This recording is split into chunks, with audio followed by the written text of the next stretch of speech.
À force des échecs dans le passé, à force des problèmes que nous avons rencontrés, nous avons développé la foi négative. J'aimerais tirer l'attention de quelqu'un ce matin, le premier jour du tournant de décisif. Faites attention avec la foi négative. Il y a beaucoup plus cru à tes échecs qu'aux potentialités de Dieu, qu'à l'amour de Dieu, qu'aux prévisions de Dieu. De sorte que quand tu te réveilles, tu te dis, est-ce que je vais atteindre le soir? Quand tu te réveilles, ta confession c'est, est-ce que j'aurai à manger aujourd'hui? Ce que tu crains, c'est ce qui t'arrive.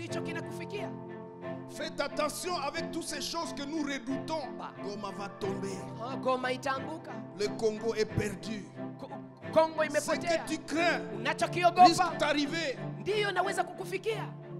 As-tu déjà vécu l'engagement de Dieu envers toi? As-tu déjà eu une opportunité où Dieu te tient la main et te dit allons-y? À partir de ce matin, un tournant décisif commence en ta vie. Un tournant décisif commence. Mon serviteur prospérera. Il montera. Il se lèvera. Il se lèvera bien. Maintenant regardez. L'engagement de Dieu contient aussi ceci. De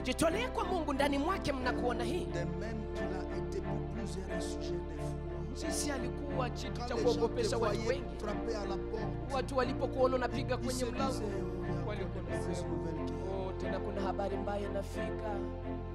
tu étais un sujet de foi. Quand les gens te regardaient, ils se disaient certainement qu'il y a une mauvaise nouvelle. Ou alors il vient me demander de l'assistance. Si hier c'est toi qui allais demander l'assistance, à partir d'aujourd'hui je déclare que c'est auprès de toi qu'on viendra demander de l'assistance. Parce que tu prospéreras, tu te lèveras, tu monteras bien haut. Tu étais hier un sujet de foi. Même dans ta famille, on ne voulait pas te voir arriver. La maçon de sorcellerie, c'était ton lot quotidien. Tu étais un sujet de foi. Mais ce matin, Dieu te déclare que c'est fini. C'est fini.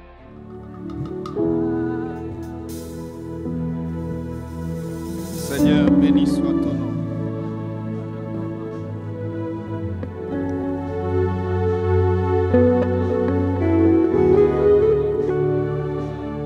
Tu es élevé au-dessus de tous les dieux. Tu es élevé au-dessus de tous les rois. Dans tout l'univers. Tu es élevé au-dessus de toute la création. Quand nous contemplons la voie lactée, les astres et les étoiles, nous reconnaissons Yahweh, que c'est toi, Éternel, qui es Dieu, comme au Carmel. Le peuple pouvait se prosterner et crier, c'est l'Éternel qui est Dieu, c'est l'Éternel qui est Dieu. Ce matin, nous crions, c'est l'Éternel qui est Dieu. Quelqu'un crie avec moi, c'est l'Éternel qui est Dieu, c'est l'Éternel qui est Dieu, c'est l'Éternel qui est Dieu, c'est l'Éternel qui est Dieu, c'est l'Éternel qui est Dieu, tu es Dieu, tu es Dieu, mais il n'y en a pas d'autre. Il montera à la montagne de l'Éternel.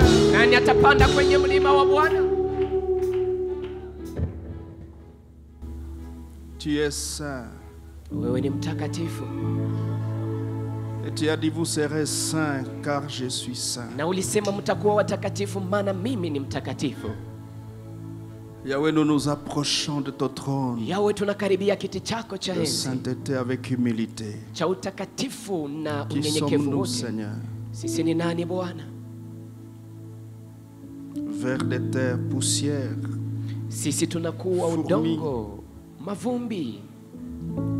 Tu dis au commencement, et tu es poussière et tu retourneras à la poussière. Nous sommes poussière. Mais tu as choisi, oh Dieu, de nous donner de l'espace dans ta maison, dans ta famille, dans ta lignée. À toi la gloire. À toi la gloire. Ô ressuscité.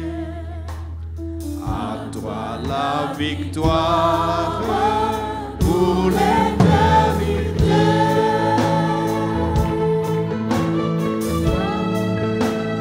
À toi la gloire, ô ressuscité. À toi la victoire pour l'éternité. Brillant de lumière.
De recevoir la louange, la sagesse, la richesse, la gloire, la puissance au siècle des siècles.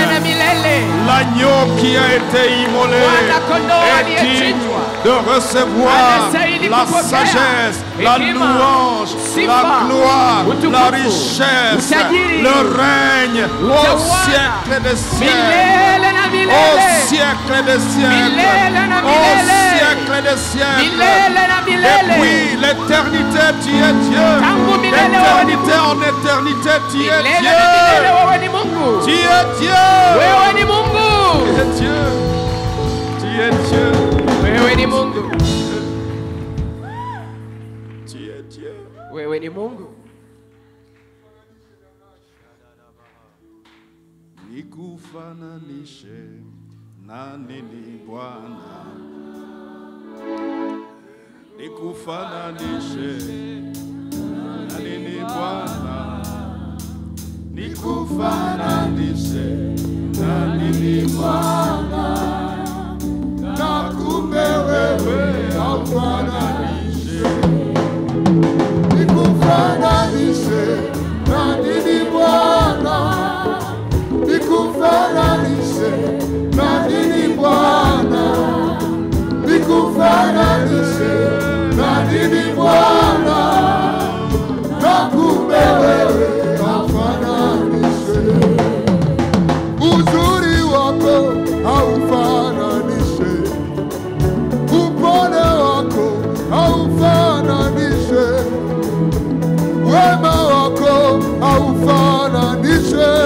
Baba, kumbe wewe haufananishe, nikufananishe nami ni Bwana, Bwana nikufananishe nami ni Bwana, Bwana nikufananishe nami ni Bwana, na kumbe wewe haufananishe.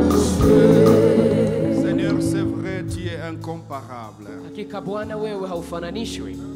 Tu es incomparable, Seigneur. Haufananishe Bwana. C'est toi qui nous convoques dans ce programme du tournant décisif. Ni wewe ndiye unatuita ndani ya mpango huu wa Et de mabadiliko ta makubwa. part, je déclare ouvert Na kwa niaba yako natangaza kufunguliwa kwa le mpango tournant décisif wa mabadiliko makubwa 2023. 2023. Yahweh Dieu vient Yawe Mungu et kuja, fais ton entrée dans ce programme. ingia ndani ya mpango huu. Fais ton entrée. Ingia. Yelele. Fais ton entrée. Fais ton entrée, Yahweh. Ingia Yawe. Prends tout contrôle. Chukua kiti chako Viens cha et enzi. règne. Kuja na Que utawale. ton règne vienne. Utawala wako na Que les uje. malades guérissent. Na wagonjwa Que waponye. les boiteux marchent. Viwete Que watembee. les sourds entendent. Oh, Que les viziwi aveugles wasikie. voient. Acha vipofu Que la waone. bonne nouvelle soit annoncée. Na habari njema Que les itangazwe. grâces coulent. Neema Que le itiririke. Saint-Esprit entre en Roho opération. Mtakatifu waingie. Que les miracles viennent. Miujiza Que la ije. puissance de Dieu soit déployée. Uwezo wa Mungu Que wende les œuvres de l'Esprit ukapangwe. soient présentes. Na kazi za Roho Que les grâces zionekane. insondables se manifestent. Neema zisizo na Que kipimo tournant soit zionekane. offert à un homme, à une femme. Mabadiliko yende Que kapewa quelqu'un mwanaume na change mwanamke. de vie. Ondoka Que la badilisha destinée maisha. de quelqu'un soit Hatima ya corrigée. mtu.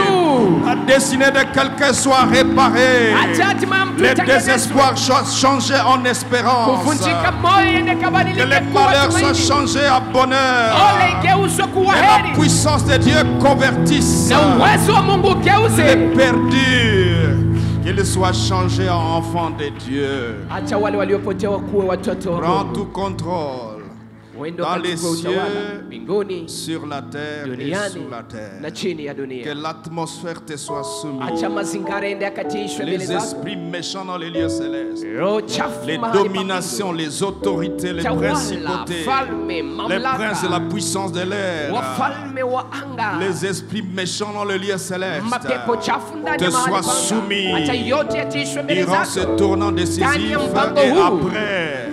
Au nom de Kwa Jésus-Christ, jina la Yesu Kristo. viens Seigneur Njoo et Bwana fais du bien à ton na peuple watendee mema du watu début à la wako fin. mwanzo hadi Oh mwisho. Dieu, E Mungu, merci. asante.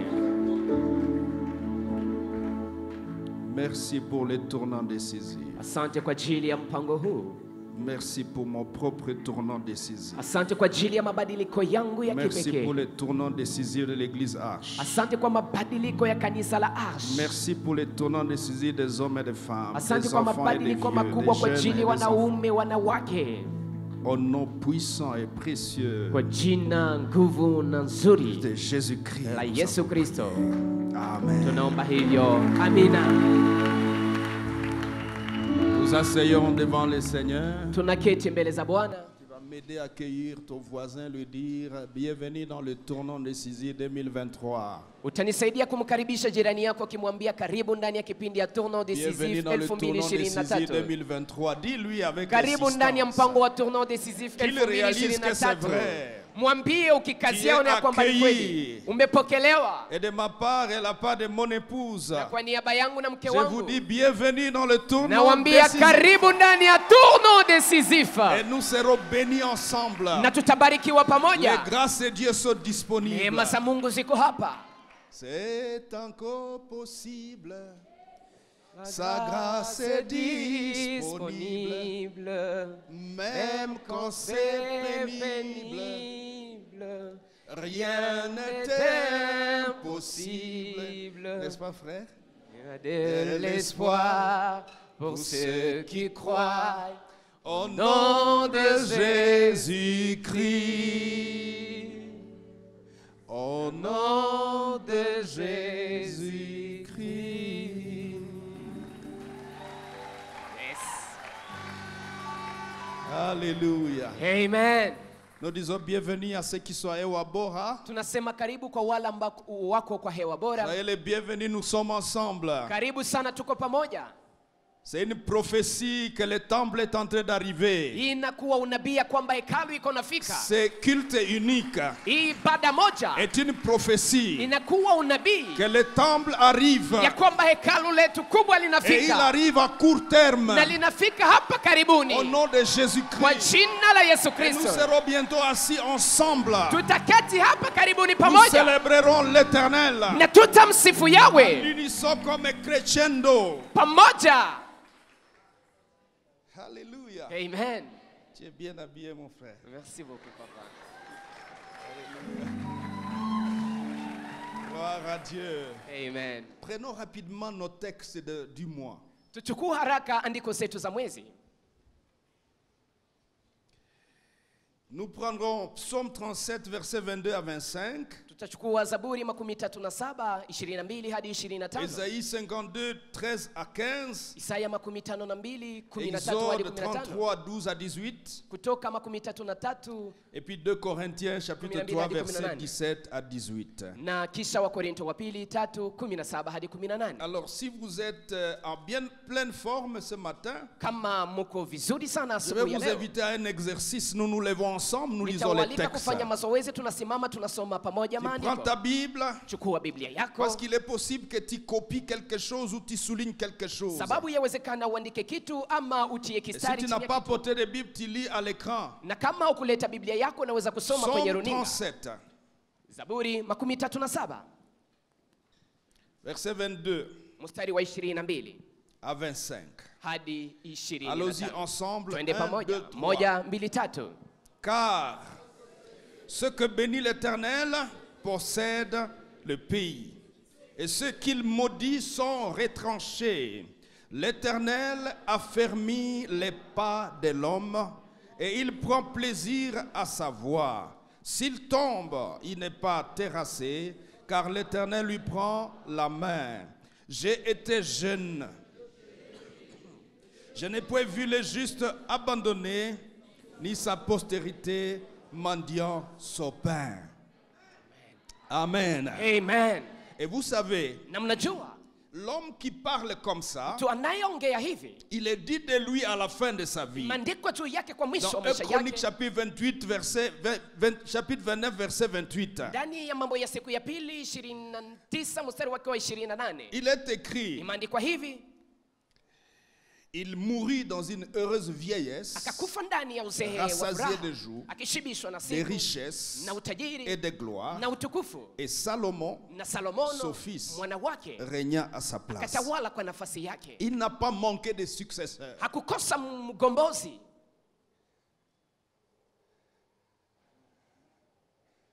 Développer une vie de réussite. Kukomalisha maisha ya kufaulu. David a réussi Daudi alifaulu dans tous les sens. kwa ngambo zote Et il a eu un successeur. na alipata mgombozi wake. Prenons le deuxième texte. Tuchukue andiko la pili. Allons en Ésaïe chapitre 52. Twende ndani ya Isaya 52. Verset 13, allons-y ensemble. Mstari wa 13, twende pamoja. Écoutez un instant. Sikiliza. Ça, ce sont des bétons que Dieu lance sur lesquels nous allons bâtir durant tout le mois. Inakuwa kama hama ambao Mungu anaweka, Des bétons misingi de ambao Mungu fondation. anaweka ili Alors kwamba lisons tujenge juu cela de yake. tout notre cœur. Tusome kwa moyo wetu wote. Ouvre grandement ta bouche Fungua kinywa chako et je la sana. remplirai, dit Nami l'Éternel. nitakijaza, asema Bwana. Lisons cela de tout cœur. Tusome kwa moyo On y wetu va wote. ensemble. Twende pamoja. Voici, mon serviteur prospérera. Tazama mtumishi wangu Il ataendelea. montera. Atapanda. Il s'élèvera. Atainuka. Il s'élèvera bien haut. Atainuka juu zaidi. De même qu'il a été pour plusieurs un sujet d'effroi, Alikuwa kwa tant wengi. son visage était défiguré. Son affaire différait de celui des fils des hommes. De même, il sera pour beaucoup un sujet de joie. Devant lui, des rois fermeront la bouche, car ils verront ce qui ne leur avait point été raconté. Ils apprendront ce qu'ils n'avaient point entendu. Ha, ha. Écoutez. Voici mon serviteur fera quoi? Se lèvera. Il montera. Il se lèvera. Il se lèvera très haut. J'aimerais tirer l'attention de quelqu'un dès ses premiers jours. À force des échecs dans le passé, à force des problèmes que nous avons rencontrés, nous avons développé la foi négative. On peut entendre dans des mariages ce genre de déclarations. Vous savez, la vie n'est pas de la fleur.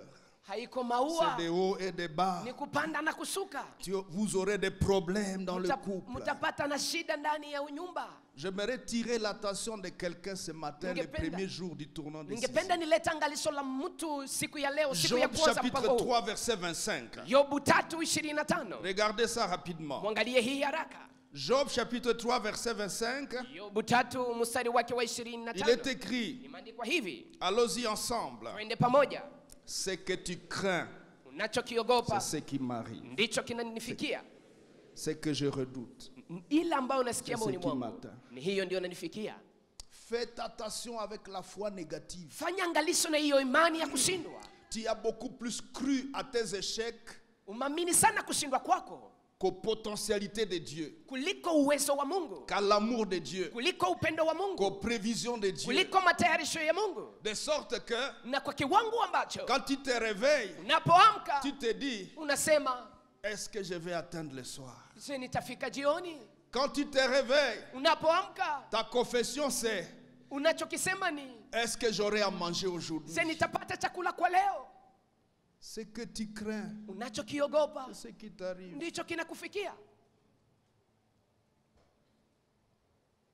Faites attention avec toutes ces choses que nous redoutons. Goma va tomber. Le Congo est perdu. Ce que tu crains risque d'arriver.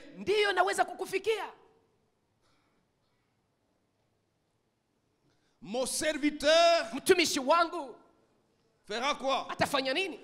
Prospérera. Il montera. Il se lèvera. Il se lèvera. Bien haut.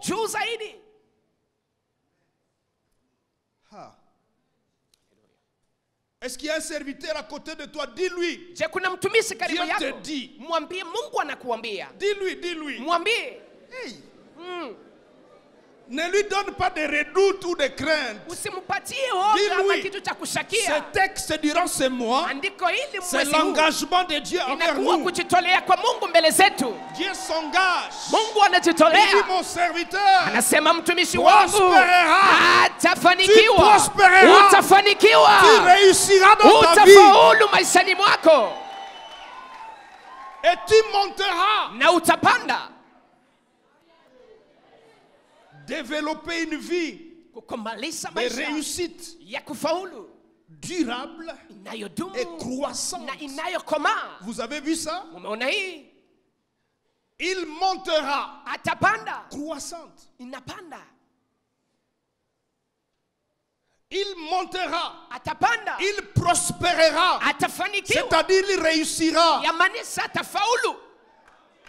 Et comme c'est l'engagement divin, Alléluia. Quand Dieu s'engage avec un être humain, c'est tout. As-tu déjà vécu l'engagement de Dieu envers toi? As-tu déjà eu une opportunité où Dieu te tient la main et te dit allons-y? À partir de ce matin, un tournant décisif commence en toi. Un tournant décisif commence. Mon serviteur prospérera. Il montera. Il se lèvera. Il se lèvera. Maintenant regardez. L'engagement de Dieu contient aussi ceci. Kujitolea kwa Mungu ndani mwake mnakuona hii. De même qu'il a été pour plusieurs sujets d'effroi. Jinsi alikuwa kitu cha Quand kuogopesha les gens te watu voyaient wengi. frapper à la porte, Watu walipokuona unapiga ils kwenye se mlango, disaient, oh, il y a encore de mauvaises nouvelles qui arrivent. tena kuna habari mbaya inafika. Tu étais un sujet d'effroi. Ulikuwa kitu cha kuogopesha. Quand les gens te regardaient, Watu walipokuangalia, ils se disaient walisema certainement qu'il y a une mauvaise nouvelle. yo kuna habari mbaya ambayo inafika. Ou alors il vient me demander de l'assistance. Ama anakuja kuniomba msaada. Si hier, Kama jana c'est toi qui allais demander l'assistance, wewe ndiye alienda kuomba à msaada. partir d'aujourd'hui, je Kuanzia déclare leo que natangaza c'est auprès de toi ya kwamba ni kwako qu'on viendra demander de l'assistance. ndipo watakuja kuomba Parce msaada. que tu prospéreras, Sababu utafanikiwa, t'élèveras, utainuka, tu monteras utapanda bien haut. juu zaidi. Tu étais hier un sujet de froid. Jana ulikuwa mtu wa kuogopesha. Même dans ta famille, Hata ndani ya jamaa on ne lako voulait pas te voir arriver. watu walikuwa wapendi wa kuona ukifika. On ne te supportait pas. Walikuwa wakuvumilii Dans la société, ndani ya jamii. tu étais le dernier de tous. Wewe ndio ulikuwa wa mwisho ndani ya wote. Les problèmes, les réclamations des familles, les Shida, réclamations madai de za jamaa, sorcellerie, madai za uchawi. c'était ton lot quotidien. Hii ndio ilikuwa maisha yako ya Tu kila étais un siku. sujet de froid. Ulikuwa kitu cha kuogopesha. Mais ce matin, Dieu te déclare, Lakini asubuhi ya leo Mungu anakutangazia fini. ya kwamba hiyo imekwisha. c'est fini. Imekwisha. Ton visage était défiguré. Uso wako Ton ulikuwa aspect umeharibika. différait de celui d'un fils de l'homme. Na umbo yako ilikuwa Verset tofauti na 15. wanadamu. Lisez 15. ensemble verset Tusome 15. pamoja shairi la 15. Demain, Hivyo hivyo. Baba, Haleluya. il sera pour beaucoup Utakuwa kwa ajili ya des wengi, peuples kwa ajili ya mataifa mengi, un sujet de joie. chanzo cha furaha.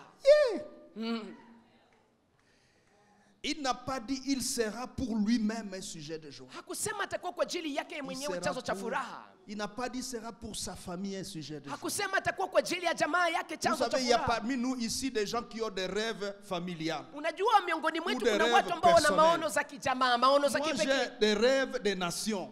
Mimi nina Archois maono et ya mataifa. Archoises, lève la tête.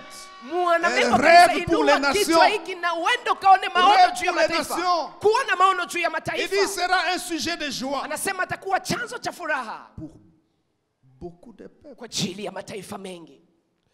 Il sera pour beaucoup de peuples un Atakuwa kwa sujet de ajili ya mataifa mengi chanzo cha joie. furaha. Hier, tu étais un sujet de tristesse. Jana ulikuwa chanzo cha huzuni Parce que ton parcours était une tristesse. sababu safari yako ilikuwa ni Tu étais huzuni. molesté chaque nuit par les démons. Ulikuwa unateswa kila usiku na Tu mapepo. étais molesté chaque jour par des maris de nuit, des femmes de Uliteswa nuit. kila usiku na wanaume, wanawake wa La usiku. pauvreté, c'était ton marque. Na umaskini ndio Quand on te ulikuwa voyait, on chapa disait, usoni ah, mwako. les frères là, les pauvres là, Walipokuwa unasema ule ndugu Aujourd'hui, maskini, tu seras un sujet de joie. utakuwa chanzo cha furaha. Alléluia. Amen. Un sujet de joie. Chanzo cha Quand on va furaha. te voir apparaître, Watakapokuona les gens vont unatokea, être contents. watu Ils vont watafurahi, sourire. watu Ils vont dire, watatabasamu, il vient d'arriver. wanasema amefika, Ils diront, heureusement que tu viens d'arriver. watasema bahati nzuri kwetu umefika. Alléluia. Amen. Quelqu'un célèbre Dieu. Kuna mtu anamsifu Mungu.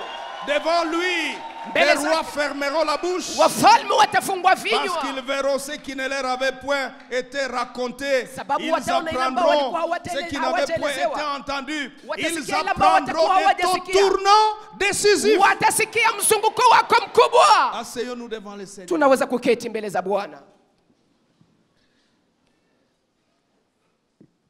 Alléluia. Amen.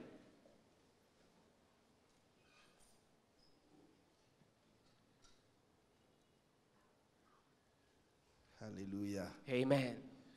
Et durant tout le mois, Na ndani ya mwezi mzima nous serons en train de partager avec des éminents serviteurs de Dieu, vos frères et sœurs, tutakuwa tukizungumza na watumishi wa ainsi Mungu que hodari le wana ndugu pasteur zenu Pascal na dada Kalala de zenu Bandundu, la borne Bandundu, na mchungaji Kalala wa kutokea La Borne Bandundu autour de ces 5 objectifs spécifiques. juu ya hizi lengo 5: Rendre durable nos avancées en gloire, de les voies requises pour accroître les niveaux de nos réussites avec Dieu. 3. La place de la direction divine sur le chemin de l'accomplissement de notre destinée. 4. Les combats de l'homme qui avance en gloire. 5. Les clés de la réussite de la destinée d'une nation. Alors je voudrais juste préciser une chose ici rapidement, le contexte de notre concept de réussite ici. La réussite que Dieu préconise pour l'homme qui lui est si cher est une réussite globale. Kufaulu ambao Mungu ameandaa kwa ajili ya mwanadamu ambaye anakuwa na bei sana machoni pake na kuwa kufaulu kwa ngambo zote. Et Dieu nous invite au courant de ce mois na Mungu anatualika ndani ya mwezi huu d'avoir en esprit rohoni mwetu tuwe que nous allons réussir selon Dieu. Tunajua kwamba tutafaulu kufuatana na Mungu. Parce que depuis le commencement, Genèse 1, 26 à 29, Genèse 2, verset 15 à 17, les créateurs de la réussite au commencement dit ceci en substance. Premièrement, Genèse 1, 26, il dit: nous te créons à notre image et selon notre ressemblance, et tu vas dominer sur toute la terre. Quand le Créateur dit cela, il y a de la réussite. Il dit en substance: nous te bénissons afin que tu sois fécond, que tu multiplies, que tu remplisses la terre et que tu l'assujettisses. 3. Nous te donnons mission de cultiver la terre et de la garder, c'est-à-dire leadership. 4. Nous te donnons ordre de respecter les voies et les principes de ton Créateur pour réussir ta vie. Et depuis le commencement, dans le cœur de Dieu, notre Dieu bien-aimé, c'est la réussite. Dieu n'a pas prévu que tu vas échouer. Dis à ton voisin, le Dieu que nous prions dans cette église n'a pas prévu que tu vas échouer. Dis-lui avec insistance. Alléluia. Amen. Mais laisse-moi préciser une deuxième chose. Il existe des réussites et des réussites. Premièrement, il y a des réussites à effet terrestre qui se limitent à la satisfaction purement humaine et terrestre. Mais il existe également des réussites à effet éternel dont la satisfaction va au-delà de cette vie terrestre. La satisfaction porte ses effets pour la santé de nos âmes, la santé de nos esprits, porte ses effets sur la satisfaction de Dieu lui-même, notre Créateur, et sur la satisfaction de notre prochain. Faites une petite évaluation de ce que toi tu attends par réussite de ta vie. Il y a certains parmi nous ici qui prétendent avoir réussi ou qui ont déjà commencé à réussir. Regardez, s'il n'y a pas satisfaction de Dieu dans ce que tu appelles ta réussite, c'est que tu n'as pas encore commencé à réussir. C'est que ta réussite n'a pas effet éternel. Alléluia. Amen. Alors pourquoi ta vie et la mienne serait-elle une vie de réussite certaine et assurée? Yanapaswa kuwa maisha ya kufaulu ambao ni hakika na ambayo imeweza kupangwa. Nous voulons partager ce matin. Asubuhi ya leo tutazungumzia sous-thème juu ya mada ndogo. Lève-toi. Simama. Accède à ta vie de réussite certaine et assurée. Na ufikie maisha yako ya kufaulu ambayo ni hakika. Lève-toi. Simama. Accède à ta vie de réussite certaine et assurée. Na ufikie kwa maisha yako ya kufaulu ambayo ni hakika. Pourquoi notre vie serait-elle assurée? Pourquoi notre réussite serait-elle certaine? Trois grandes raisons que nous partageons en ces premiers jours. Et j'aimerais que tu les retiennes déjà, afin que, en avançant, nous allions plus rapidement pour avoir un temps pour prier. Premièrement, ta vie aura des réussites certaines et assurées grâce au potentiel divin. Deux, grâce au pont.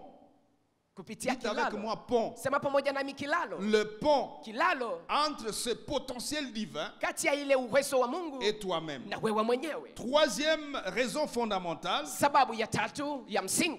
ta réussite sera assurée et certaine grâce à ta réponse responsable ou à la réponse responsable de l'homme. Alors allons-y rapidement. Première raison. Demande à ton voisin s'il est toujours là. Tu es encore là? Il a répondu qu'il est là? Ok. On y va. Le potentiel divin. Pourquoi devrais-je prétendre à une vie de réussite? Dieu a dit en Genèse, vous êtes poussière. Le psalmiste dit, nous sommes vers de terre. Comment un ver de terre va réussir? Une poussière va réussir. Nous sommes créés de la poussière. Nous avons tout cet arsenal de faiblesses, d'impossibilités, des incapacités, de tout ce que vous connaissez. Mais comment allons-nous prétendre réussir? Et surtout, réussir de manière assurée, de manière certaine. Ce ne sera possible que lorsque nous connectons avec le potentiel divin. Dis avec moi le potentiel divin. Alléluia. Amen. Le potentiel divin. Allons-y rapidement. J'ai partagé trois aspects de ce potentiel divin. Il est très vaste. Mais le premier, c'est l'éternité de Dieu. Donc, Psaume 90, verset 2, il est écrit: avant que les montagnes fussent nées et que tu eusses créé la terre et le monde, d'éternité en éternité, tu es Dieu.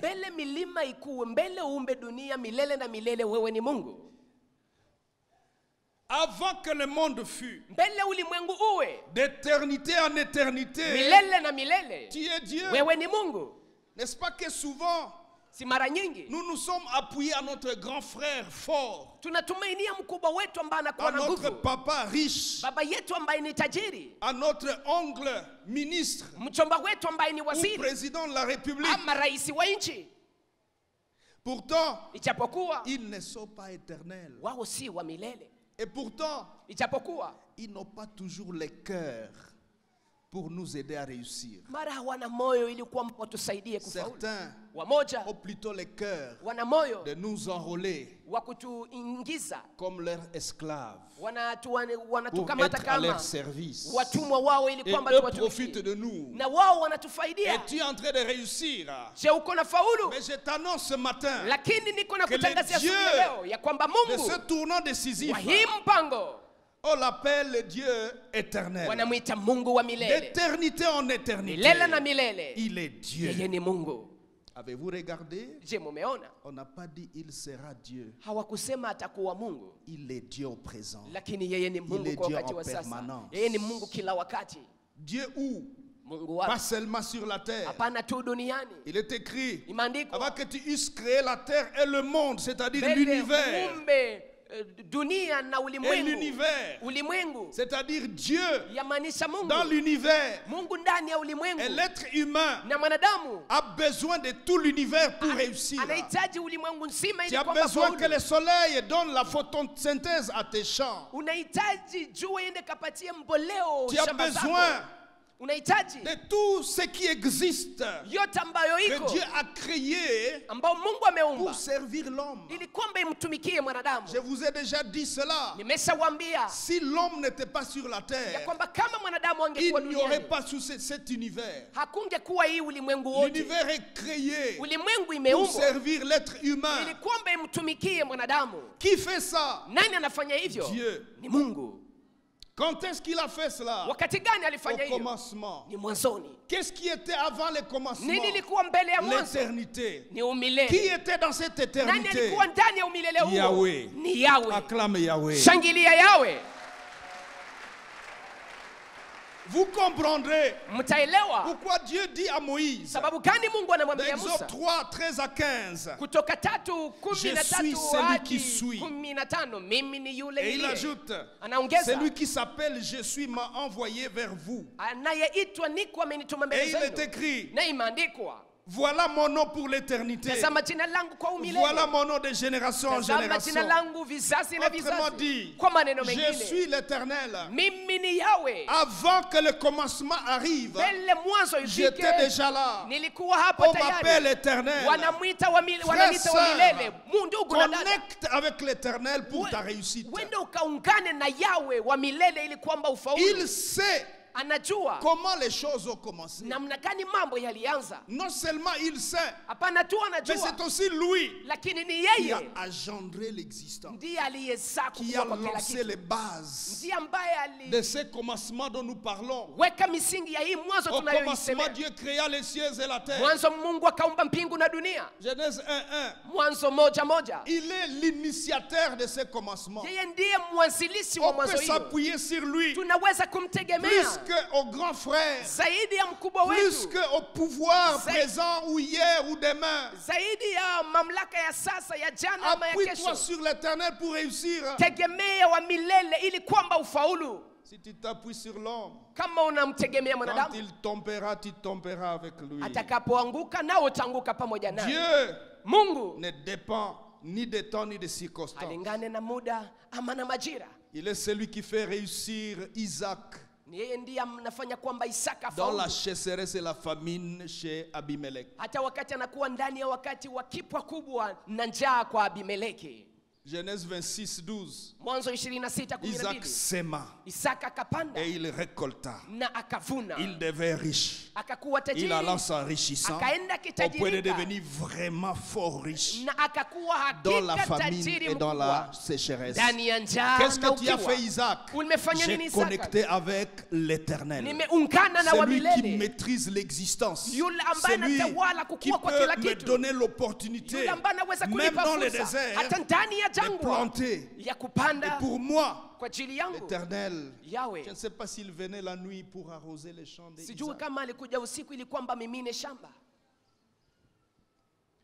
As-tu beaucoup échoué? Ce matin, connecte avec l'Éternel. Savez-vous que nos ennemis ne sont pas capables de copier cette qualité d'éternité de Dieu? Homme ou esprit ne seront jamais capables d'agir avec toi comme l'Éternel. Même quand les uns vont chez les féticheurs ou vont dans l'occultisme pour obtenir l'appui des démons ou des diables, l'appui des principautés, ces principautés sont limitées. Dis à ton voisin, n'ose pas ça.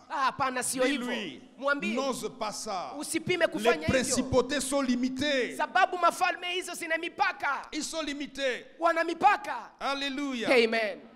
Alléluia. Amen. Deuxième potentiel divin. Sa qualité de créateur. Genèse 1:1. Vous le connaissez. Le psaume 146, verset 6. Il est écrit, il a fait les cieux et la terre, la mer et tout ce qui s'y trouve. Néhémie 9, 6. Il est écrit, c'est toi, Éternel, toi seul, qui as fait les cieux des cieux, et toutes leurs armées, la terre et tout ce qui est sur elle, la mer, les mers et tout ce qu'elle renferme. Tu donnes la vie à toutes ces choses, et l'armée des cieux se prosterne devant toi. On l'appelle créateur, mon créateur. Dans ce tournant décisif, nous allons passer 34 jours avec ce créateur, en intimité avec lui, dans la prière, dans les exaucements, dans les témoignages. Nous serons en apprentissage de comment on réussit avec Dieu. Et vous savez quoi Colossiens 1,16 nous dit?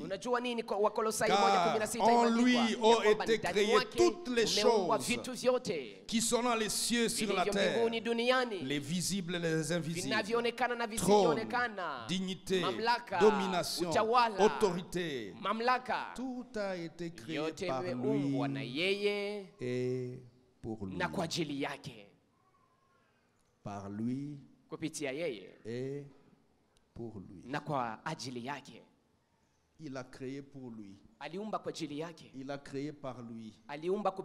Toi aussi, tu as été créé par lui. Et tu as été créé pour lui. Nous sommes sa propriété. Alléluia. Amen. Dans Romains 11, 36, il est écrit, c'est de lui, par lui et pour lui que sont toutes choses. De lui, par lui et pour lui. Écoutez, réussir avec Dieu. C'est lui dont il est écrit, de lui, par lui et pour lui, je vais réussir avec ces dieux-là. De lui, moi-même de lui, ce que je fais vient de lui. Je vais réussir. La réussite sera assurée et certaine. Alléluia. Amen. Nous sommes invités, mes frères, à réussir. Troisième facette de ce potentiel, son pouvoir suprême et transcendant. Alléluia. Amen. Son pouvoir suprême et transcendant. Le verset 17 de Colossiens 1:17 dit, il est avant toute chose et toute chose subsiste en lui.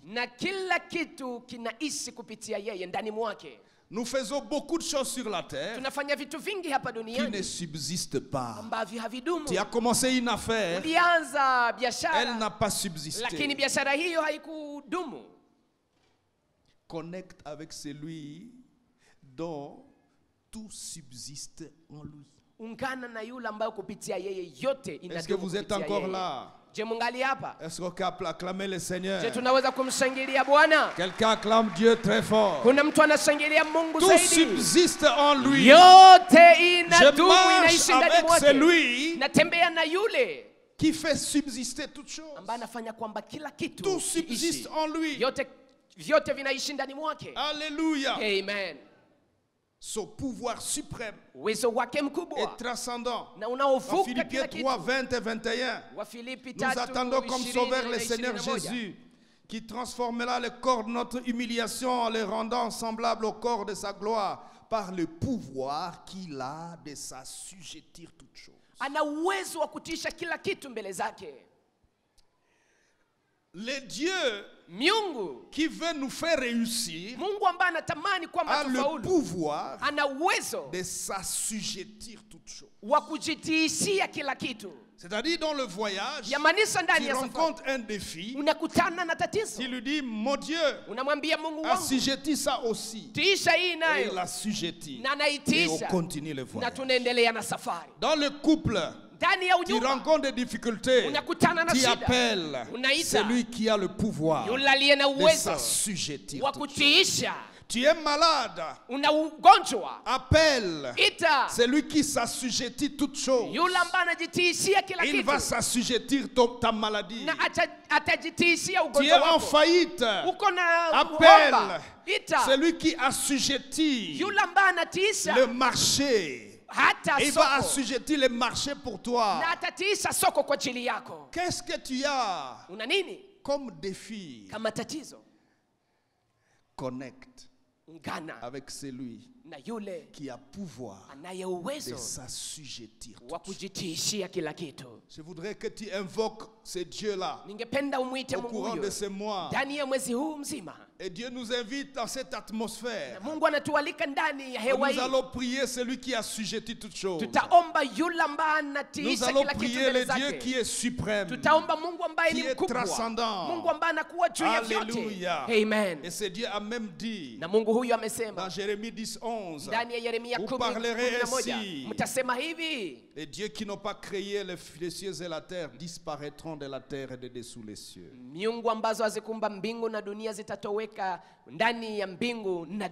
Et le psaume 99 verset 9, 97 verset 9, il est écrit: car toi, Éternel, tu es le très haut sur toute la terre. Et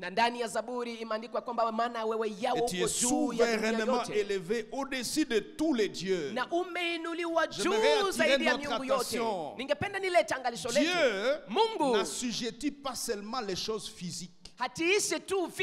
Il assujettit aussi les dieux. Il assujettit les esprits. Il assujettit les réseaux occultes. Il assujettit les ordres mystiques. Il assujettit les hommes. Il assujettit toutes choses. Si nous marchons avec lui, si nous y allons avec lui, notre réussite est certaine et assurée. Maintenant, qu'est-ce qui se passe? Le pont. Parce que ce que nous venons de décrire, c'est Dieu dont on parle. Et nous, on est poussière.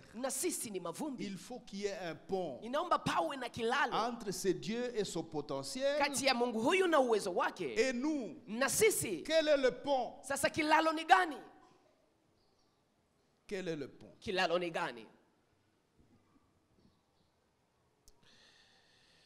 Six vérités fondamentales qui constituent ce pont. Je vais les citer en passant.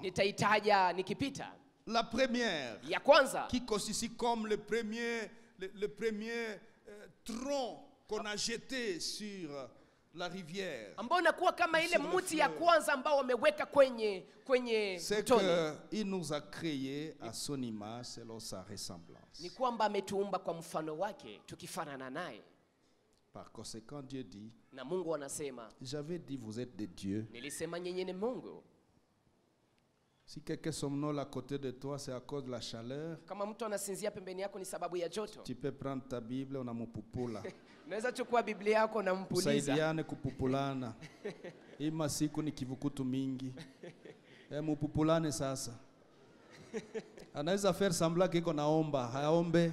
Il peut faire semblant qu'il prie, il n'est pas en train de prier. C'est la chaleur. C'est pourquoi on a mis les ventilateurs. Je ne sais pas si c'est en train de servir. On a placé les ventilateurs hier pour essayer de résoudre ça.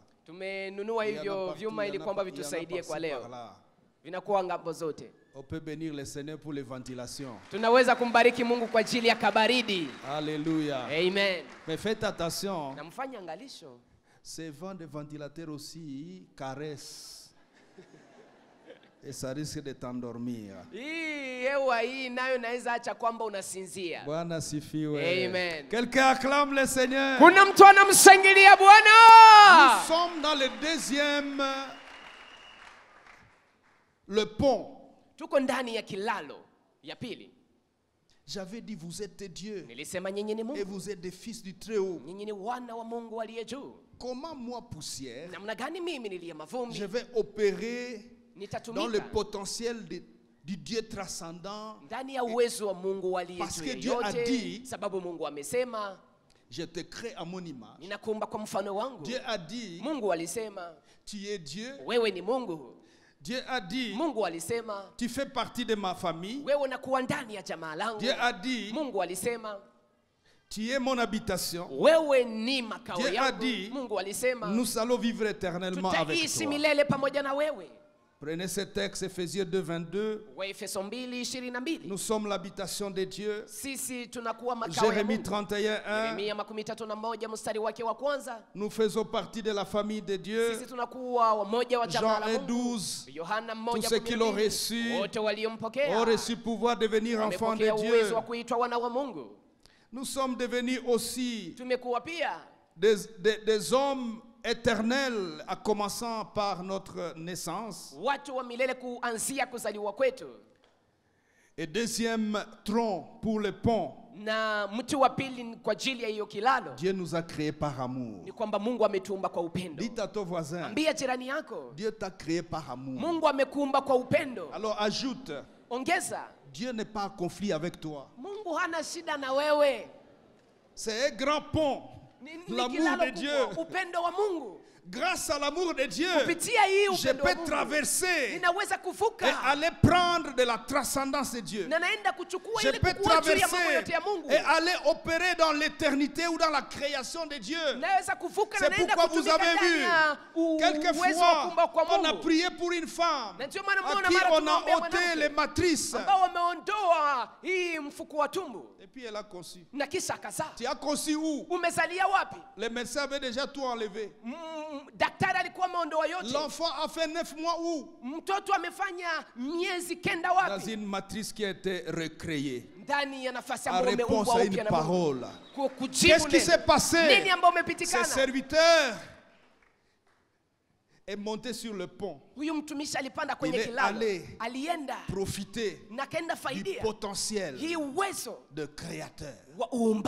Alléluia. Amen. Alléluia. Amen. C'est ce que tu vas commencer à vivre. Et c'est cela l'atmosphère de ce mois. Nous allons vivre les merveilles de Dieu. Troisième tronc dans ce pont. Il nous a créés pour lui. Donc nous ne sommes pas des étrangers. Dieu veut et nous invite à traverser. Parce qu'il nous dit, ma fille, je t'ai créé pour moi. Chez toi c'est ici. Les choses dont tu as besoin, traverse. Elles sont ici.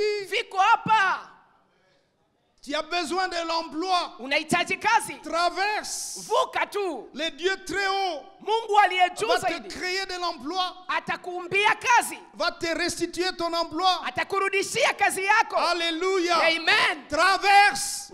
Dis à ton voisin, frère, traverse. Le pont, le pont. Dis-lui, le pont est là. Le pont est là. Traverse. Traverse. Et va prendre ce qui est à toi. Quatrième tronc dans ce pont. Il nous a sauvés par son Fils unique et nous a rendus participants de Christ. Hébreux 3, 14. Nous sommes devenus participants de Christ. Nous sommes poussière. Mais par la nouvelle naissance, nous sommes devenus participants de Christ. Or, Christ est de l'autre côté du pont. Donc, nous participons à celui qui est de l'autre côté. Et quand on va de l'autre côté, nous avons l'aubaine des ressources, l'aubaine des solutions, l'aubaine des exaucements, l'aubaine de tout ce qu'il y a comme ressources. Des ressources spirituelles, des ressources de puissance, des ressources d'onction. Traversons. Cinquième tronc dans le pont. Dieu a résolu. Mungu de nous accompagner sur la terre par son esprit, le ya kwamba atatusindikiza hapa duniani kupitia Roho wake Mtakatifu. Pour ça, on revient l'après-midi à 14. Na hapa hii yote tutarudilia jioni pasa. Dites avec moi la Pentecôte. Sema pamoja nami Pentekoste. Dis avec moi la Pentecôte. Sema pamoja nami Pentekoste. Rendez-vous 14h. Tukutane pasa 8 cet après-midi. Hii jioni ya leo. Où nous allons prier. Tutaomba. Les gens vont être baptisés du Saint-Esprit. Watu watabatizwa na Roho Mtakatifu. Les gens vont être transformés. Watu watabadilishwa. La Pentecôte. Pentekoste. C'est aussi un pont. Nayo inakuwa kilalo. La Pentecôte. Pentekoste. Voici. Tazama. Les miracles qui accompagneront ceux qui auront cru. Miujiza itakayowasindikiza walioamini. Vous recevrez une puissance. Mtaupokea uwezo. Quelle puissance? Uwezo gani? Qui est de l'autre côté du pont. Ulio kwa ngambo ingine ya kilalo. Et vous serez mes témoins. Nanyi mtakuwa washahidi wangu. 6e tronc dans le pont. Mti wa 6 unaotengeneza kilalo hiki. Il nous a donné privilège d'être ouvriers et qu'ouvriers avec lui. Ametupatia fursa ya kuwa watumishi pamoja naye. J'aimerais terminer par ce 3e point. Ningependa nimalizie kwenye nukta hii ya tatu. La réponse de l'homme. Jibu ya mwanadamu. La réponse. Jibu. Dites avec moi la réponse. Sema pamoja nami jibu. 3 formes de réponse aina 3 ya jibu attendues de Dieu. Ambayo Mungu anangojea. Première, ya kwanza, la conscience. Inakuwa ni zamiri. Mon statut d'homme très privilégié devant Dieu. Ya mtu ambaye anapendwa sana mbele za Mungu. Femme, tu es une femme très plus privilégiée de Dieu. Homme, tu es un homme très privilégié de Dieu. C'est cela notre statut. Regarde ton voisin. Dis-lui, mbona unakuwa très privilégié hivi na haujui. Tu es privilégié comme ça et tu ne sais pas. Vous savez, il n'y a rien qui fâche sur cette terre que d'offrir tellement de privilèges à quelqu'un.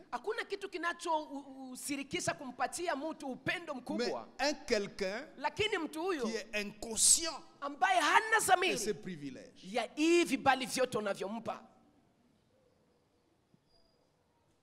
à ton voisin, cesse d'être inconscient. La conscience de ses potentiels, la conscience que je peux profiter de cela par les prévisions divines du pont entre moi, homme, faible poussière, et le Dieu tout-puissant. La conscience de cela change notre comportement. Quand tu es conscient de cela, dans le voyage de ta réussite, dans ta carrière médicale, dans ta profession, dans les affaires, tu es conscient que je peux bénéficier du potentiel divin. Je vais à Chine. Le potentiel divin va m'inspirer. Et la liste des achats que je vais acheter là-bas. Et si le potentiel divin m'inspire ma réquisition, c'est que ce potentiel a regardé qui veut acheter cette chose ici. Qui veut acheter ça à Goma. Et Dieu a créé la soif d'acheter ça dans et Dieu a créé la carence de cette chose sur le marché. Et il m'inspire ça.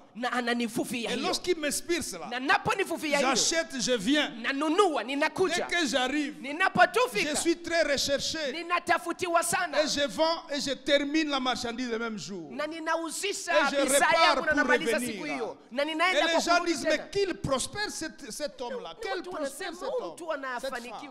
Qu'est-ce qui lui arrive? Elle a connecté avec le Dieu omniscient. Le Dieu omniscient lui a dit ce qu'il faut acheter. Vous voyez, nous avons besoin de ceci tous les jours de notre vie.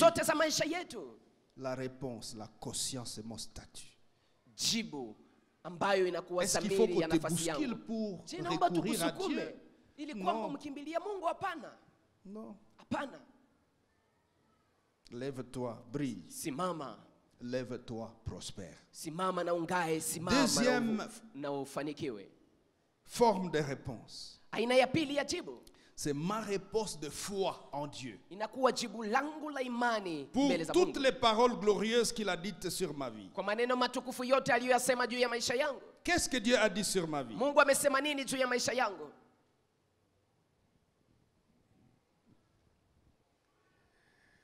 Nous sommes tous remplis de promesses. Sote tunajana na Il y a ahadi. des paroles glorieuses dites sur nos vies. Maneno matukufu yamesemeka juu ya maisha yetu. Surtout moi. Kwanza mimi mchungaji. Alléluia. Amen. Et toi, qu'est-ce que Dieu a dit de toi? Na wewe Mungu amesema nini juu yako? La réponse de foi. Jibu la imani. 2 Corinthiens 4:13. Wakorinto wa pili 4:13. Comme nous avons le même esprit de foi qui est exprimé dans cette parole de l'Écriture, j'ai cru, c'est pourquoi j'ai parlé. Nous aussi nous croyons. Et c'est pour cela que nous parlons. De l'abondance du cœur, la bouche parle. Parler représente aussi toute action que nous faisons en réponse à la foi. Nous croyons, c'est pourquoi nous posons des actes. Nous croyons, c'est pourquoi nous voyageons. Nous croyons, c'est pourquoi nous entrons en salle d'opération. Nous croyons, c'est pourquoi nous initions ce projet. Nous croyons, c'est pourquoi nous levons nos mains pour imposer les mains aux malades. Nous croyons, j'ai cru, c'est pourquoi j'ai agi, c'est pourquoi j'ai parlé. Durant ce mois, frère, sœur, crois et agis. Crois et prie. Crois et opère. La réponse responsable de l'homme pour réussir, il faut croire. Croire que le potentiel est disponible. Entre dans le potentiel. Tu vois un malade, prie pour lui. L'Esprit t'inspire quelque chose. Agis. Ne traîne pas. Ne reporte pas à demain ce que tu peux faire aujourd'hui. Troisième forme de réponse. Notre liberté d'opération en Dieu. Ça c'est très fort. J'aimerais que tu me prêtes toute ton attention maintenant. S'il te plaît, prête-moi toute ton attention. Notre liberté d'opération en Dieu. C'est-à-dire, de par notre statut tel que largement décrit dans ce message, Dieu veut nous voir opérationnels dans sa famille. Dites à ton voisin, plus de chômeurs dans la maison de Dieu. Dis-lui avec insistance, pas de chômeurs dans la famille de Dieu. Dieu veut te voir opérationnel dans la liberté de l'esprit. Vous savez, Dieu est très heureux de te voir jouir de tout ce qu'il a prévu. De tout ce qu'il a conçu. C'est pourquoi il te dit, lève-toi. Lève-toi et agis. Je vais vous donner 2 ou 3 cas de cette liberté d'opération. Nous irons dans Actes chapitre 14 verset 8 à 18. Le cas de Paul à Lystre. La guérison d'un boiteux de naissance qui n'avait jamais marché. Le verset 9 dit, et Paul fixa les regards sur lui et voyant qu'il avait la foi pour être guéri. Souligne cette phrase dans ta Bible. Paul, voyant que ce paralytique avait la foi pour être guéri, dit,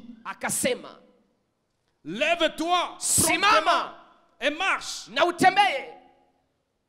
Lève-toi droit sur tes pieds. Simama wima kwenye miguu yako. Paul, qu'est-ce qui t'arrive? Paulo, nini nakufikia? C'est une inspiration? Je, umepewa uvuvio? C'est une révélation? Je, umepewa ufunuo? Dieu t'a parlé la nuit? Mungu amekuongelesha usiku? Hapana. C'est la liberté opérationnelle uhuru wa kutumika de celui qui est conscient qu'il y a un pont. Aliye na zamiri ya kwamba ana kilalo. Celui qui est conscient de son statut. Ya nafasi yake. Il sait anajua que dans mon statut, ya kwamba ndani ya nafasi nilionayo, si là dans mon entourage, kama hapa ndani ya eneo yangu, constate naona ya kwamba que cette femme ya kwamba mwanamke est huyu déjà mûre pour être guérie. Amekuwa tayari kwa kuponywa. Elle n'attend que anangoja tu un canal pour lui faire arriver la guérison. Et moi je fais partie de la maison de Dieu. Je fais partie des potentiels de Dieu. Je fais partie des couloirs de Dieu.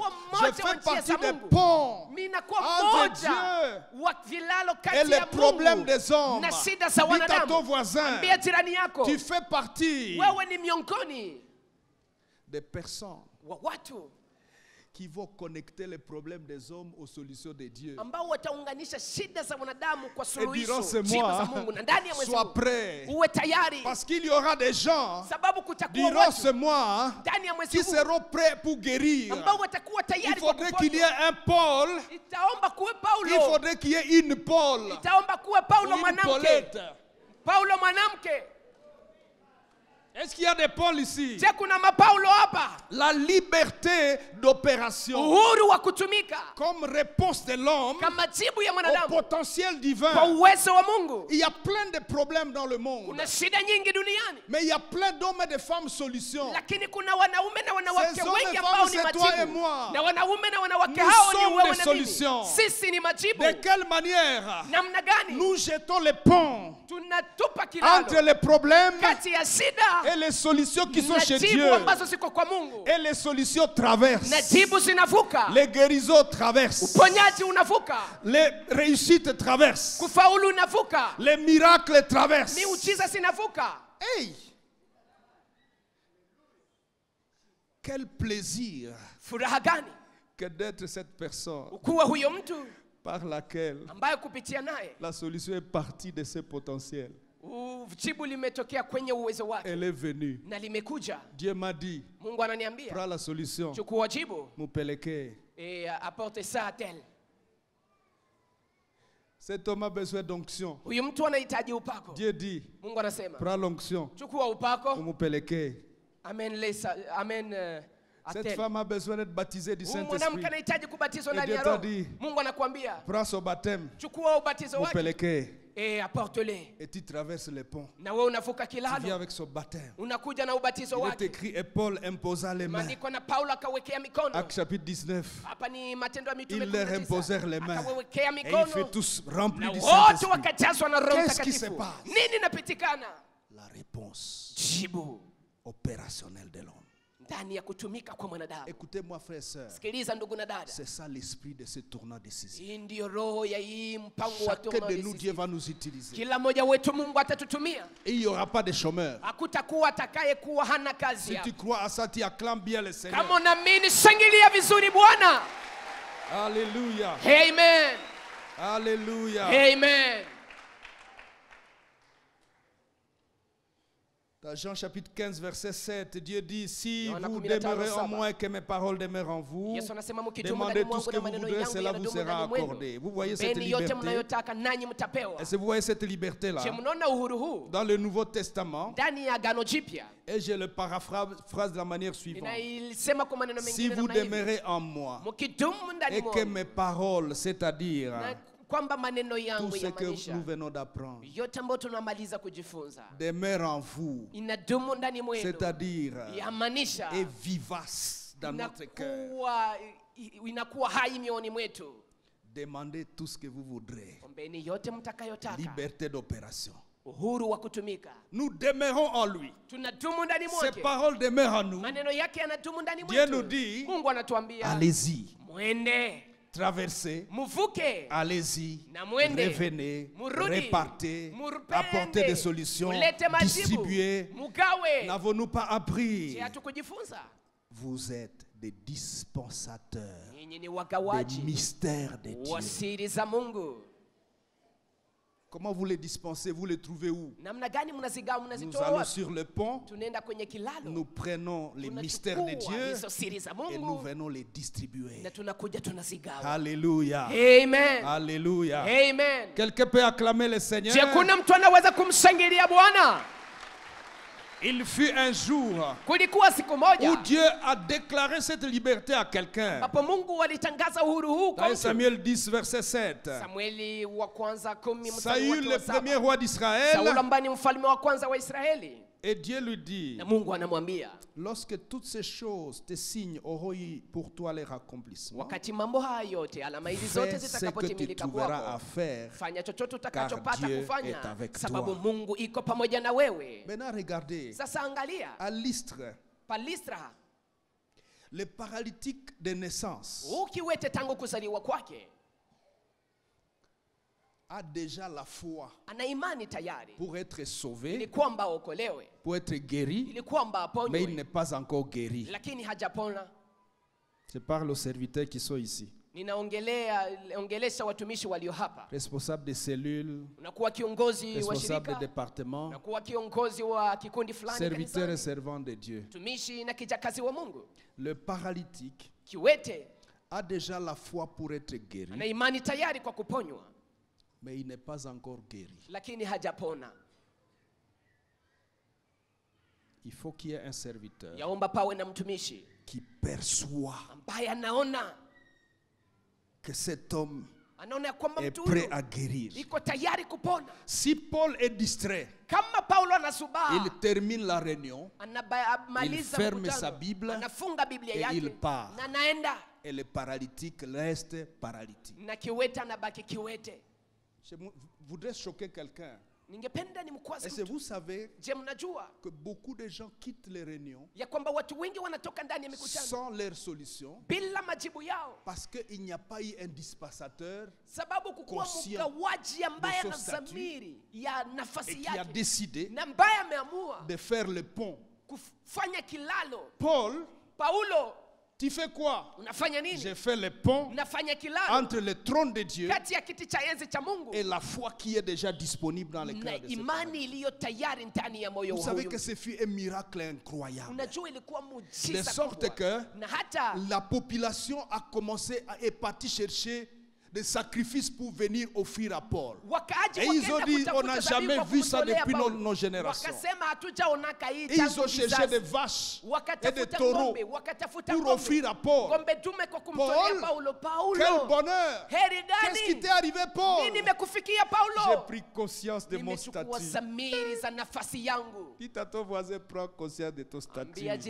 Prends conscience. Alléluia. Amen. Dieu n'a pas besoin de quelqu'un d'autre. Il a besoin de toi. Et ce qui est plus fort, Dieu n'a pas besoin seulement de pasteurs pour faire ça. Lorsqu'un Nashua enfant de 10 ans, 8 ans va comprendre ce message, il fera comme Paul. Et vous allez vous étonner chez vous à la maison. Amenez ce message à vos enfants qui sont à l'Ecodim. Maximisons les recettes des hommes et des femmes opérationnels en Dieu. Et durant ce mois, soyez opérationnels. Chorale, soyez opérationnels. De télécharger les choses qui sont chez Dieu et qui doivent passer par votre adoration. Que ça coule sur nous. On vous a donné des gradés pour que vous soyez un peu plus élevés, assis un peu plus élevés, afin que vous puissiez déverser les potentiels divins sur l'assemblée. Hommes et femmes, tu es papa de ta maison, tu es maman dans ta famille. Joue ton rôle de maman avec le potentiel divin. Un enfant crie Il revient de l'école malade. Exerce ta liberté opérationnelle. Entre dans ton statut. Dis à ton maman qui est à côté de toi. Dis aux mamans qui sont à côté de vous. Entrez dans votre statut. Dis aux mamans. Entrez dans vos statuts. Entrez dedans.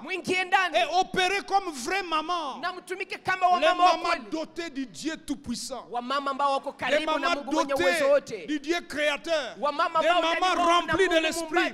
Des mamans qui sont conscientes de ce qu'elles détiennent.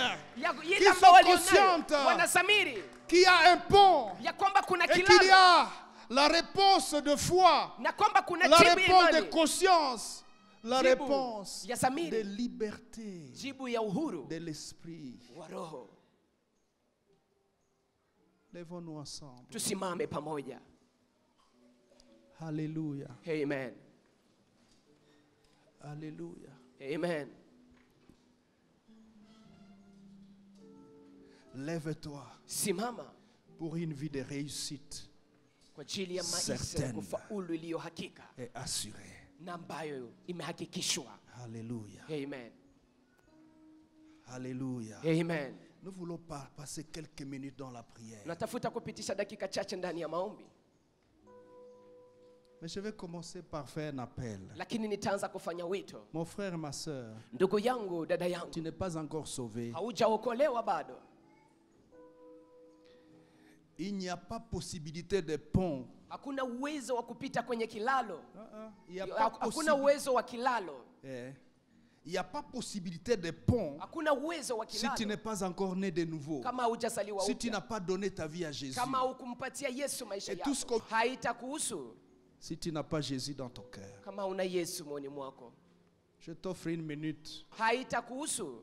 Si tu n'as pas Jésus dans ton cœur. Kama una Yesu moyoni mwako. Je t'offre une minute pour donner ta vie à Jésus. Nous nous recueillons devant le Seigneur. Lève ta main là où tu es. Tu veux donner ta vie à Jésus. Merci frère. Merci. Merci ma soeur. Donne ta vie à Jésus. Et prie avec moi rapidement. Dites Seigneur, je viens à toi. Je refuse de rester comme ça. Il est hors de question que je sois hors du potentiel divin. Pardonne mon passé coupable et sauve-moi ce matin. Je te donne ma vie. Prends-moi Seigneur et amène-moi dans l'aubaine de ton potentiel. À partir d'aujourd'hui, inscris mon nom dans le livre de vie. Au nom de Jésus-Christ. Nous voulons prendre 4 ou 5 minutes maintenant. Chacun dans la conscience de ce que nous venons de parler. Tu vas introduire et commencer ta prière du tournant décisif. Il y a des requêtes que tu as prévues certainement, ou que tu n'avais pas prévues mais tu viens de comprendre et tu as de nouvelles requêtes dans ton esprit. Nous avons 5 minutes, chacun va prier pour ce tournant. Tu pries pour toi, tu pries pour ta famille. Commençons à prier le Seigneur. Prends le temps, prends le temps. Prends le temps. Saisis l'occasion de prier pour le tournant décisif. Qu'est-ce que tu seras en train de réclamer à Dieu durant ce mois? 34 jours dans la présence de Dieu. Qu'est-ce que je serai en train de demander à Dieu? Introduis ton dossier. Allons-y devant le Seigneur.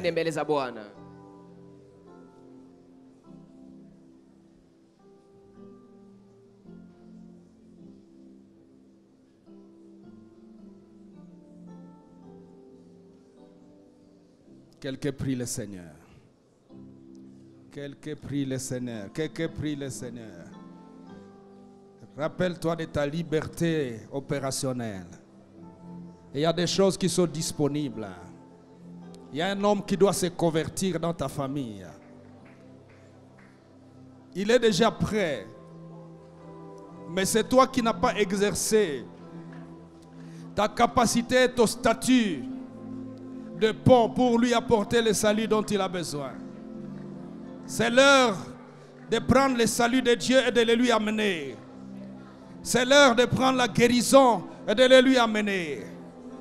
Il y a des choses qui sont à toi au ciel. C'est l'heure de les récupérer. C'est l'heure de les récupérer et de les amener. Il y a une santé que Dieu a préparée pour toi dans le ciel. Traverse. Traverse et prends ta guérison. Quel que soit le nom de la maladie. Fais le pont. Fais le pont. Traverse le pont. Et vas-y. Vas-y. Prends ta guérison. Prends ta guérison devant Dieu. Il n'y a pas de conflit entre toi et Dieu. Tu n'es pas en conflit. Tu n'es pas en conflit. Dieu n'a pas de problème avec toi. Dieu n'a pas de soucis. Son potentiel est disponible. Ses capacités sont disponibles. Il veut te toucher. Il veut te guérir. Il veut résoudre les défis de ta famille. Il veut résoudre les conflits qui existent dans ta maison. Il est Dieu. Et il est venu te visiter. C'est aujourd'hui la solution. Agis dans la liberté opérationnelle. Entre dans ta liberté opérationnelle. Entre dans ta liberté opérationnelle. Et opère maintenant. Opère maintenant. Dieu est disponible. Opère maintenant. Dieu est disponible. Opère maintenant. Dieu veut te guérir. Dieu veut te changer. Dieu veut te transformer. Dieu veut te libérer. Prends ce qui est à toi. C'est aujourd'hui. Prends ce qui est à toi. C'est aujourd'hui. Aujourd'hui. Et même que Dieu dit, si vous écoutez ma voix, n'endurcissez pas vos cœurs. Il te dit toi aussi, ce matin, Dieu, je n'endurcis pas mon cœur. Je suis disponible. Soyez des transmetteurs, des dispensateurs, des mystères de Dieu maintenant. Quelqu'un prie. Quelqu'un prie sérieusement. Ton mari est parti. Ramène-le aujourd'hui. Ramène-le aujourd'hui. Ramène-le aujourd'hui. Je t'ordonne de revenir. Au nom de Jésus-Christ. Je t'ordonne de revenir. Au nom de Jésus-Christ. Au nom de Jésus-Christ.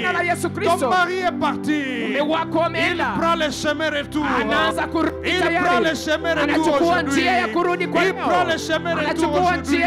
C'est défi de travail. C'est défi de carrière. Prends fait aujourd'hui. Au nom de Jésus-Christ. Le Dieu vivant est vrai. Il t'aime. Il te veut du bien. Il te veut du bien. On l'appelle l'Éternel, le Dieu puissant. On l'appelle le Dieu tout-puissant, le Dieu transcendant, le Dieu véritable et la vie éternelle. On l'appelle le Dieu qui appelle à l'existence ce qui n'existe pas. C'est de lui que je parle. C'est à lui que tu t'adresses. C'est lui qui est venu te visiter. Aujourd'hui, c'est le jour de ta visitation. C'est le jour de ta visitation. Le mari qui a trop traîné, il arrive.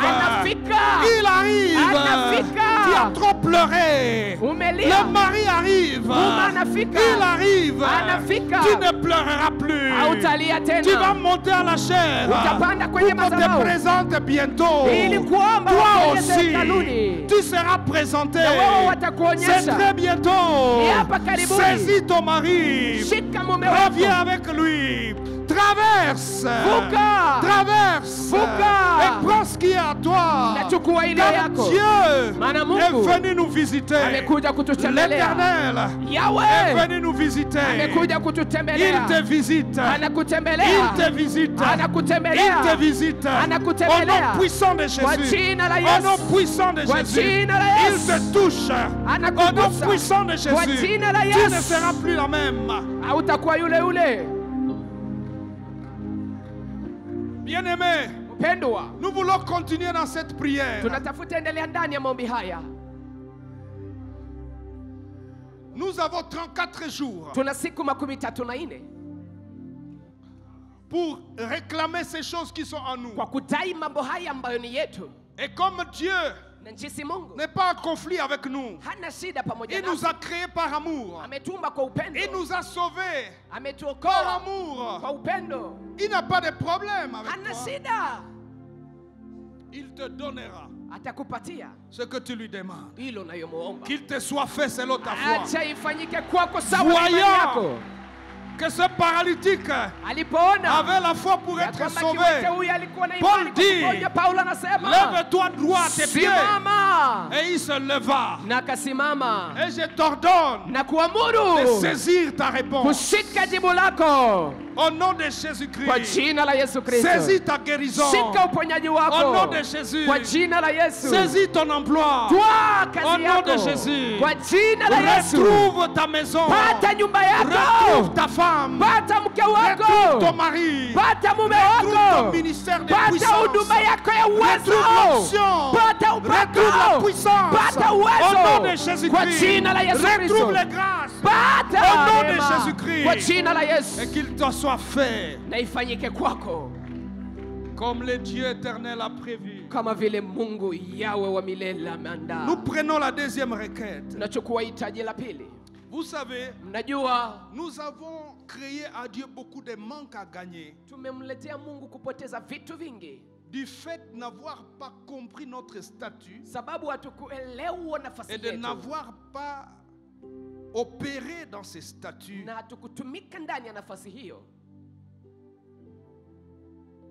Je voudrais que nous fassions une prière.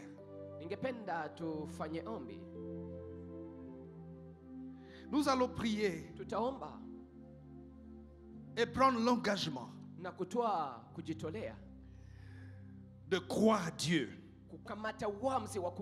et de nous lancer dans ses promesses.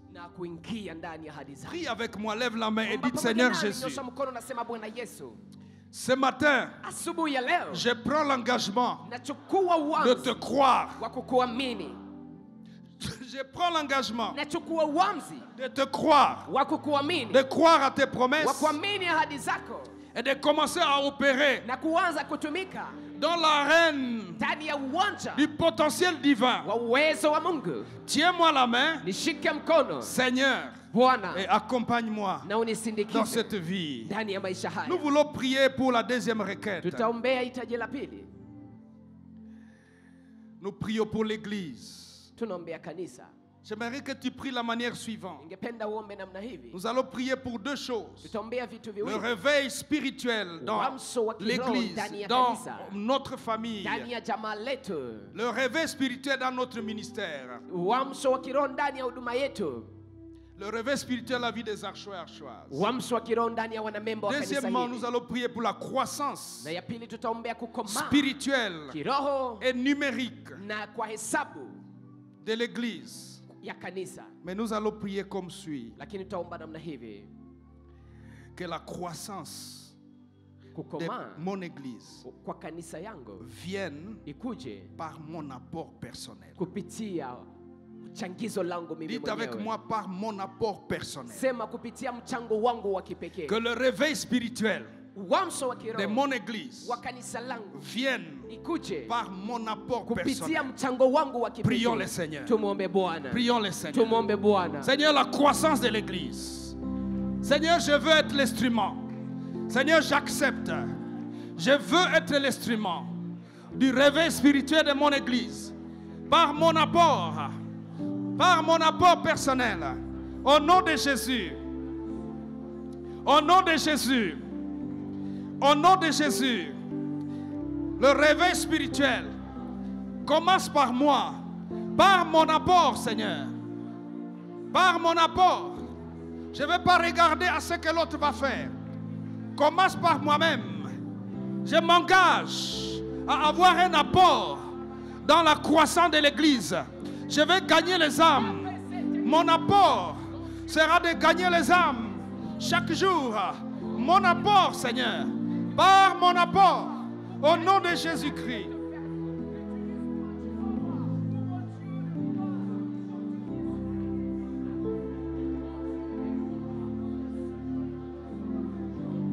Seigneur, compte sur moi.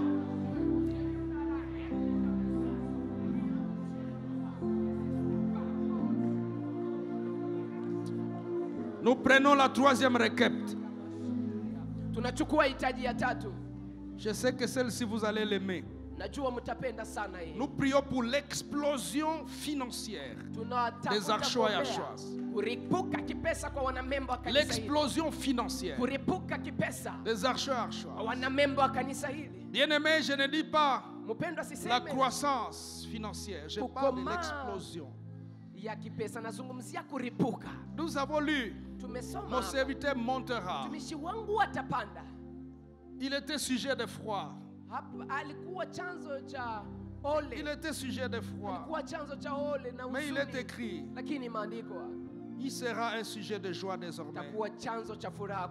Devant lui, les rois fermeront la bouche.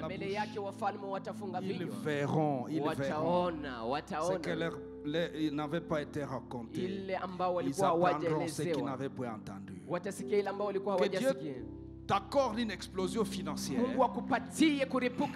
pour que nous tous on s'étonne. Car nous allons voir dans ta vie des richesses et des bénédictions auxquelles nous n'avons jamais pensé. Prions le Seigneur, prions le Seigneur. Demande ton explosion financière. Explosion financière, Seigneur, dans la vie des Archois et Archoises. Au nom de Jésus. Au nom de Jésus. Explosion financière. Explosion professionnelle.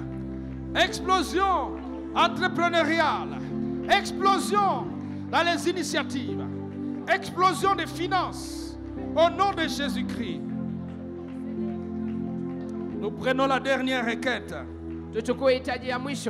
Notre projet du temple. Nous voulons demander la plénitude de l'accomplissement de ce projet, mais avec précision, en court terme. Acclame le Seigneur. En court terme. Ce que nous craignons nous arrive. Ce que nous redoutons nous arrive. Si nous craignons que ça ne va pas arriver, c'est ce qui va se passer. Si nous redoutons que nous n'avons pas d'argent, c'est ça qui va arriver. Et nos poches vont continuer à sécher. Mais si nous croyons au Dieu de potentiel infini, qui a dit à Israël, ton cœur bondira quand les richesses des nations viendront vers toi. Bien-aimés frères et sœurs, l'accomplissement de ce projet à court terme, levons nos mains ensemble. Dites avec moi, Seigneur Jésus, tu as le pouvoir d'accomplir ce projet en court terme. C'est pourquoi ce matin, nous nous levons comme un seul homme pour accueillir ce projet dans sa plénitude. Et nous brisons tout ce qui est contraire à l'accomplissement de ce projet. Dans le nom de Jésus-Christ. Vas-y dans le nom de Jésus. Vas-y dans le nom de Jésus. Vas-y dans le nom de Jésus.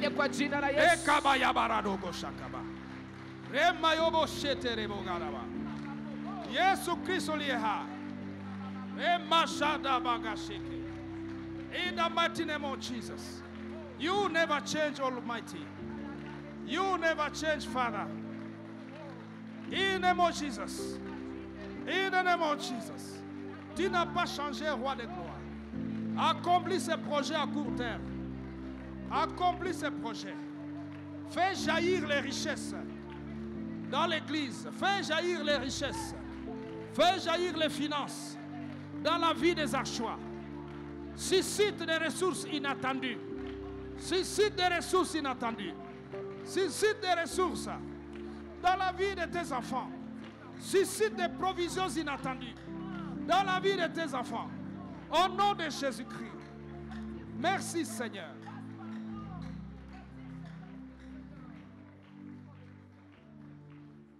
Seigneur mon Dieu, en tant que ton serviteur, tu m'as envoyé pour annoncer cette parole et je l'ai fait. J'ai cru, c'est pourquoi j'ai parlé.